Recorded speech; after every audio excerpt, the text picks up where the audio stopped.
Okay, magandang hapon sa inyong lahat mga kaibigan. Batang Maynila to. It's pag-usapan muna natin itong labanan ng dalawang pelikula. Sabay po silang ipinalabas ngayong araw na ito. Yung Martyr or Murderer at itong Oras de Peligro. Kasi yung isang pelikula nauna na.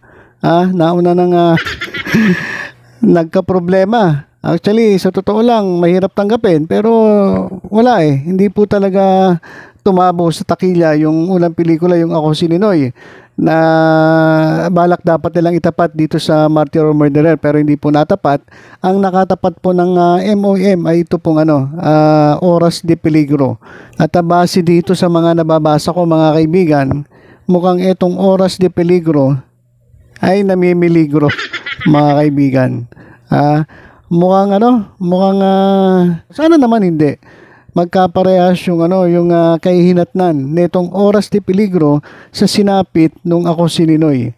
Kasi mga kaibigan, ito na naman yung mga taga-suporta ng pulahan.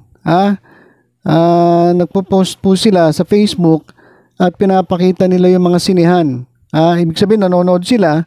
Pumasok sila dun sa sinehan ng palabas ay Oras de Peligro para ang gawin tingnan yung mga seats kung may bakante ba, kung meron bang nanonood o marami bang bakante. Yun naman ang purpose nun kaya pumupunta sila sa sinehan At isang vlogger na nag-ala Coach Jarrett kasi dun sa Ako si Ninoy, 'di ba, nag-video pa itong Coach Jarrett na to 'di ba? Itong isang pulangaw at pinakita yung mga seats talagang bakante. At medyo questionable lang yung kanyang pag-video kasi yung video niya, pinakita niya, nilalabas na yung mga parang mga yung pangalan na yung sa huli, mga pasasalamat na yun At dun sa video niya, baka hinintay niya na makalabas yung mga tao bago siya nag-video. So questionable. At ito, meron na mga isang vlogger na nag-ala Coach Jarrett. At ito pinapakita niya, nag-post siya ng picture sa FB, pinapakita niya na bakante yung mga seats. Hindi natin alam kung kung before nung palabas o after nung palabas. Pero ang sabi niya rito ay tatlo daw sila dun sa malaking sinehan sa QC. At magbibigay daw siya ng honest movie review later. O mag-start na yung movie, wag na muna nyo akong i-disturb. Ayan, yan po yung kaibigan nating si Mark Gamboa, Models of Manila. Etong si Models of Manila, inamin niya rin naman sa akin personally na talagang sumusuporta siya sa Administrasyong Marcos. Kasi kanya-kanya po tayong opinion. Kaya igalang natin yung opinion ni Mark Gamboa.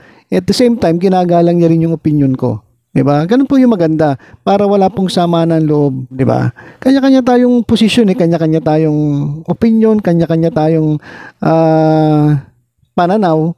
So dapat igalang na lang natin yung pananaw ng iba.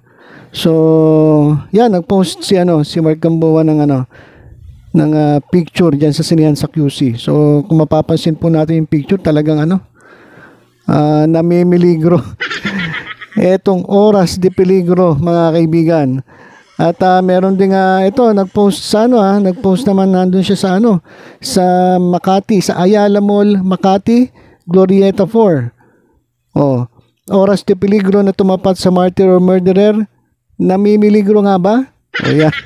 Kasi nakikita nila na malapit na yung showing pero wala pang dumadating. Walang nanonood mga kaibigan. At ito, may nakita rin ako dito. Ito pa, isa pa.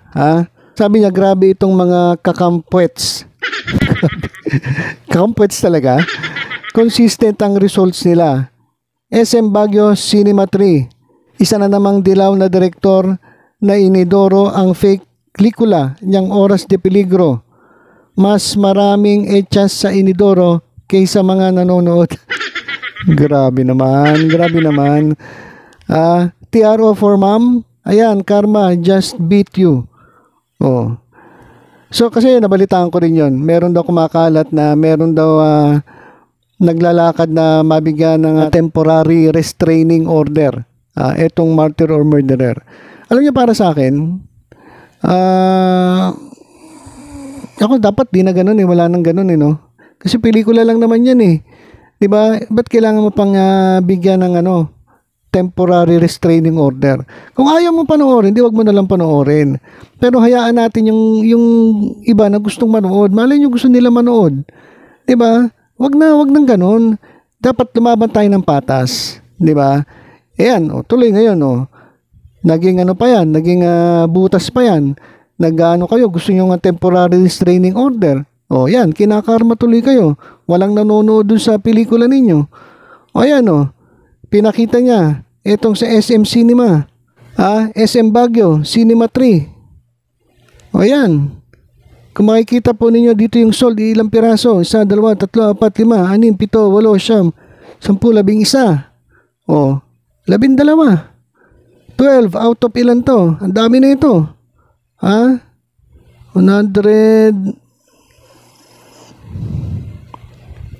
Ito 300. So ganun karami. So ang konti nang nanood dito sa sa SM Baguio Cinema 3. So talaga namang isa pa sa nakikita ko dito mga kaibigan ay yung balita nila na etong Ako Si Ninoy pinull out na po sa mga sinihan. 1 linggo pa lang kanilang showing na-pull out na po sa mga sinihan. Kasi sa totoo lang, 'di ba? Hindi naman susugal ang isang sinihan sa isang pelikula na hindi pinapanood. 'Di ba? Hindi naman syempre magpapalugi sila. Kaya yung mga pelikula na hindi nagiging patok sa takilya, hindi pinapanood ng tao, syempre tatanggalin po yan ng mga may-ari ng sinihan. Kaya ito raw Ako Si Ninoy, yun nga, halos lahat ng mga sinihan ay na-pull out na raw. At ito namang nakita ko rin dito sa post sa Facebook, kasi pag tinype mo yung Oras de Peligro sa Facebook, sinearch mo, ito yung mga lumalabas. Itong Goldwyn Reviews mga kaibigan, ay nagbigay po ng rating dito sa Oras de Peligro na 2 out of 5. Ito yung rating nila. 2 out of 5 ang rating, 2 stars ang rating ng Goldwyn Reviews sa Oras de Peligro. So yan mga kaibigan ang latest ngayon. Mukhang namimiligro itong Oras de Peligrong pelikula. At sana naman wag matulad dito sa sinapit ng Ako Si Ninoy. At syempre, tuwan-tuwa na naman itong mga pulangaw sa nangyayari sa araw na ito. Lalong-lalo na itong si Daryl Yap na nako, tuwan-tuwa na naman sigurado ito dahil sa napapabalitang konti lang ang nanonood dito sa Oras de Peligro. Hintayin natin, anong araw ba ngayon? Ngayon ay Miyerkules. Baka sabihin na naman ng iba na may pasok kaya walang nanonood. Hintayin na lang daw uli yung weekends. Kasi weekdays ngayon, Wednesday, walang nanonood So malamang sasabihin na naman nila, hintayin yung weekend, Sabado, Linggo. Ayan na naman hihintayin natin kung ano mangyayari. Hintayin natin mga kaibigan at titingnan din natin mamaya yung mga magpo-post naman na maraming nanonood sa Oras de Peligro. Kasi kanya-kanya yan Ito yung kwento ng ng pulangaw, walang nanonood. Mamaya titingnan naman natin yung kwento ng mga dilawan o mga kakamping. Kasi iba po kasi kwento niyan Kanya-kanya pong kwento yan Ang kwento ngayon na itong pulangaw, konti nanonood. Kaya mamaya titingnan po natin. Pag-usapan natin mamaya etong nangyayari sa Oras de Peligro sa pananaw naman ng mga dilawan at mga kakampings. Hello mga nanonood dyan, mag-subscribe po kayo sa Batang Maynila Toys. Ay mali, ganyan pala.